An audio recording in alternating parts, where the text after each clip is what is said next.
Hello everyone, welcome to another real estate video. This is Javier Vidana, the real estate YouTube guy in Phoenix, Arizona, helping you accomplish your home goals. So for today's video, I'm going to talk about something I've discussed in the channel before, and that is how to qualify for a house.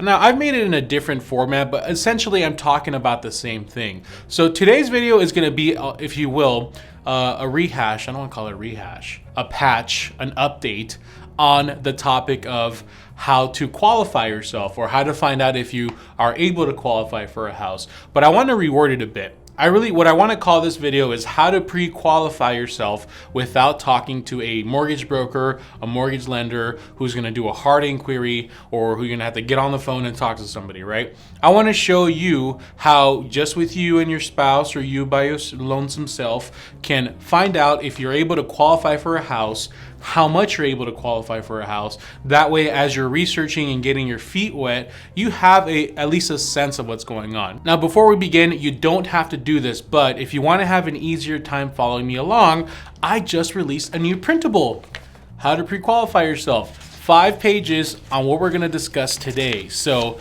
if you want to go download this so you do it with me, go to the link below on the description. Pro tip though, if you just join the community, you'll get access to all my printables, and anytime I release a new one, you'll get notified. That way you don't have to keep putting your email, your name over and over and over again. You don't have to do it. You can follow along with the pen and paper, but it really does help to have this because it's what I created, right? So anyways, let's get going. Real estate police, Javier, you cannot have people pre-qualify themselves. Yes, you're right, policeman. This is not a real pre-qualification letter. This is helping you to get an idea of how they pre-qualify you. Once you are ready to move forward and want to go buy a house, of course, talk to a licensed mortgage lender. Don't go use this form and go shop around for a house and make offers and say, well, I'm pre-qualified according to Javier. No. Now, pre-qualifying for a house is complicated. There's tons of layers. There's a lot of scenarios and situations that might differ. But in my experience, when I'm talking with the client, or when I'm talking to someone over the phone about getting an idea what they qualify for, the easiest way to really figure out if you qualify for a house is in 3 categories. These 3 check boxes are your credit score, your job history, and your DTI ratio, or your debt to income ratio. You have to have each box check marked to qualify. You can't have a situation where you have phenomenal credit, perfect 900 credit score, you have the perfect debt to income ratio for the house that you're looking for, but the work history isn't there yet. So you check box 2 boxes, but you didn't check box the 3rd. This also applies to any cosigner. So if you are in a situation where your credit's really bad, but you have the work history and the debt to income ratio, you can't just add a cosigner with the perfect credit score and everything. Every single cosigner has to have each check box marked. That's getting hard to say. So you have to have each one done, okay? Well, we're gonna talk about the first category, which is the credit score. Now, first and foremost, you wanna know what kind of loan program you're gonna qualify for so you have an idea. So really what I always ask people is, how long are you gonna live in the house for? If this is a short-term house, it might make sense to go FHA because mortgage insurance is higher, interest rates lower, but you're not really working towards something with FHA. You're working towards paying it off, but you're not working towards getting rid of something. Conventional, over a 10, 15 year period, or even sooner, you might pay off that mortgage insurance. So if it's a longer term house, it might make sense to go conventional. So if this doesn't still clear it up, then of course go watch some more videos, but kind of figure out where you're gonna fall in. So what I recommend you do is go to Credit Karma, or some of you guys have like a Discover app, or your credit card through Wells Fargo, Chase, whatever gives you an idea of your FICO score. Yes, it's not gonna give you the perfect credit scenario. And what lenders do is they get all 3 of them and they use your mid score. So if you have an idea what your mid score is, great. If not, then use any of these basic apps to get an idea of where your credit is. And this is where we're going to put it on the form. So whatever your credit is, write it down. And now here are the requisites for each loan. For FHA, you need a minimum 600 credit score. That's it. You could go as low as 580 or 560 in some situations. Some lenders like to advertise that because they can make exceptions sometimes if you can justify it, or maybe their program or their loan. Listen, if the minimum credit score is lower, there's always a payoff. They're always making up for it somehow or some way. So just be very careful with these. For conventional, last I heard, it's 640 for the minimum. But remember, here's a key distinction. FHA, you can be at 601. You're gonna get the same low interest and same great everything. Now, if you have a high credit score, that's gonna suck. But if you have a low credit score, perfect, right? Conventional, you can be barely at the minimum threshold, but you're not gonna get a really good deal. You're gonna get really, they're gonna get you good. So for conventional, if you have a really great credit, that's where you can take advantage of a lot of cool things. So if you're gonna go down payment assistance, I think your minimum could be up to 640, but to get the most amount of down payment assistance, I think you can go as high as 660 or 680. So if you're using down payment assistance, you wanna make sure you're in the mid 600s, because that's, we have more options to get a little lower interest rate or a little more down payment assistance. So that's it. If your credit score is above for the requisites of your loan that you're interested in, then you can check box your check mark. Check mark your checkbox. I'm gonna mess that up so much times in this video. Why did I call it that? Second category is the job history. First and foremost, if you're a W-2 employee, you get paid salary or an hourly wage, and at the end of the year, you get a W-2. Best case scenario is if you've been at the same job or career for more than 2 years. So let's say, for example, I was a plastic surgeon that fixed long noses like mine, okay? If I have been a plastic surgeon for 1 year at one office and then I left it and I'm still a plastic surgeon in my new office, well, that's a total of 2 years, I'll be fine. The perfect scenario is, of course, you've been at the same job for more than 2 years, but as long as you're in the same field for at least 2 years, that is the best case scenario. The second best case scenario is you have at least over total 2 years of job history, but if you did switch jobs or switch career paths, as long as you're still W-2, they would like to see at least 6 months. Now, sometimes it could be a lot less, but usually 6 months is what really makes it perfect. So for example, let's say I was a plastic surgeon for 1.5 years and I hated it, so I left and I became a dentist. It's a lot harder to just become a dentist, so let's just say a carpenter, and I'm still W-2, well, that's fine. It's a total of 2 years, and the new job I have at least 6 months of pay stubs, then as long as I'm W-2, it still works. And the last one is if you've been going to school for your job, like you've been in the, you've been going to dental school for the last 1.5 years and you just got your job as a dentist and you've been doing the dentist job for 6 months, well, that counts towards 2 years. You have to make sure to verify and prove that the schooling you've been going to is specifically for that job. You can't go to school as a philosophy major and then end up being a plumber and make it work. No, it has to be either a trade school or you have to prove that you got your degree in that actual job. Now, if you're 1099, which means you're self-employed or some kind of contractor, it's more simpler, but this also makes it more straightforward and less shortcuts, right?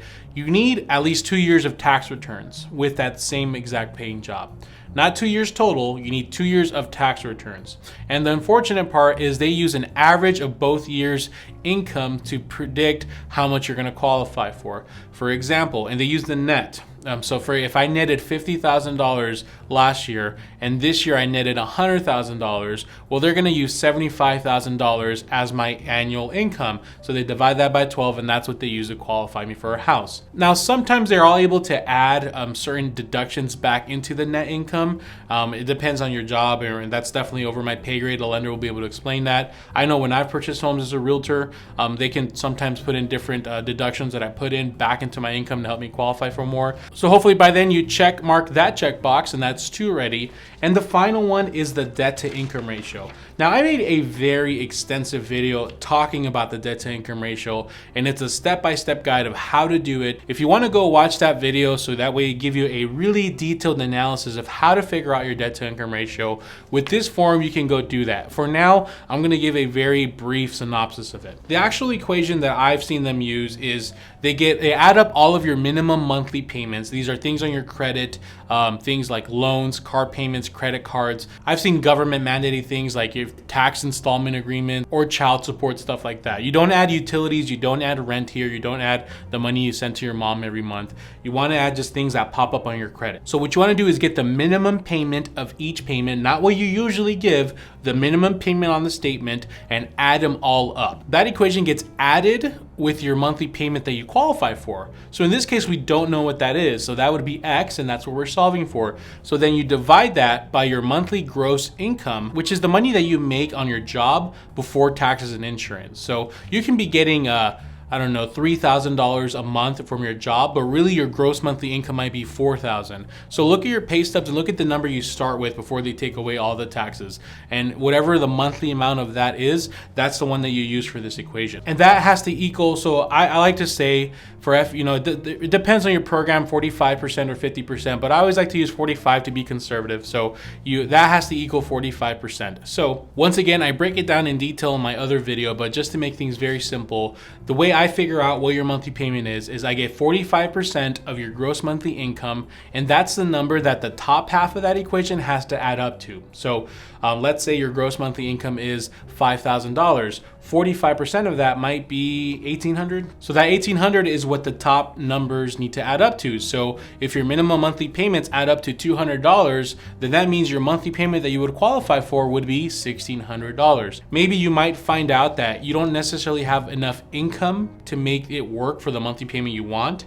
So for example, if the only monthly payment that you qualify for is like $500 or $800, well, you have to look at your market. Is $800 going to be enough to buy you a house? And if you don't know what kind of house you can buy with that monthly payment that you figured out, then kind of work your way backward here. Like go look online, see if you can find any houses you like for what you're looking for. Use a mortgage calculator to kind of figure out the monthly payment. If you need my help, I did make a video on how to determine that on your own. So start kind of researching and figuring out the kind of house or the kind of purchase price that you think you want. So that's basically it. You have 3 check boxes, and if you check marked each one being the credit score, one being the job history, and the last one being your debt to income ratio working, then you're basically pretty good right now. So you're either feeling like, you know what, I'm okay, or you clearly realize what you need to be working on and you start creating an action plan. Don't start getting discouraged and say, well, I'm just not gonna buy a house right now. Okay, if your credit needs work, start researching ways to work on your credit. YouTube is a great resource. Go research how to work on your credit. I did make one video on it once, but there's much people that know a lot more than me. Start figuring out, don't go pay somebody to fix your credit. Just start researching on your own and what you could start doing to get your credit in shape. Now, remember, there's a difference between removing debt and fixing your credit. Don't just start shotgunning debt and canceling cards. You're gonna ruin your credit. Start doing things strategically so you can start raising your credit score higher. If your job history isn't there yet, then it isn't there yet. Maybe you have to wait until you have the 2 years.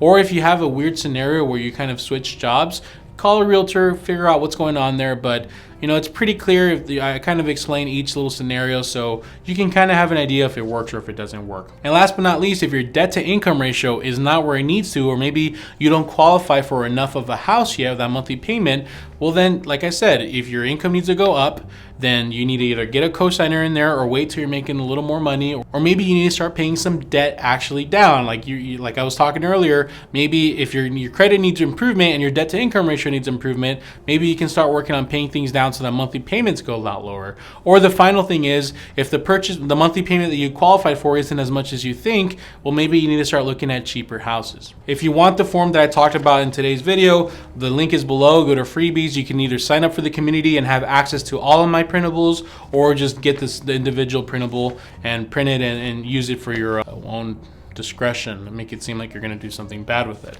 I don't know why I'm saying that. If you are in the Phoenix, Arizona area and you're looking for a realtor, I am available to help you anytime, 24/7. Just kidding, don't call me late at night.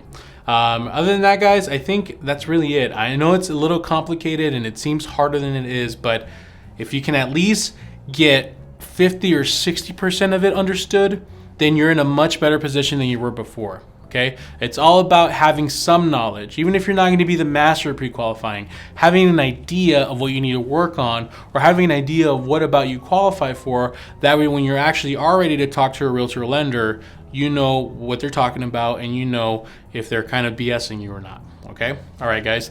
Thank you so much for your time. I appreciate you guys. Hope you have a wonderful day.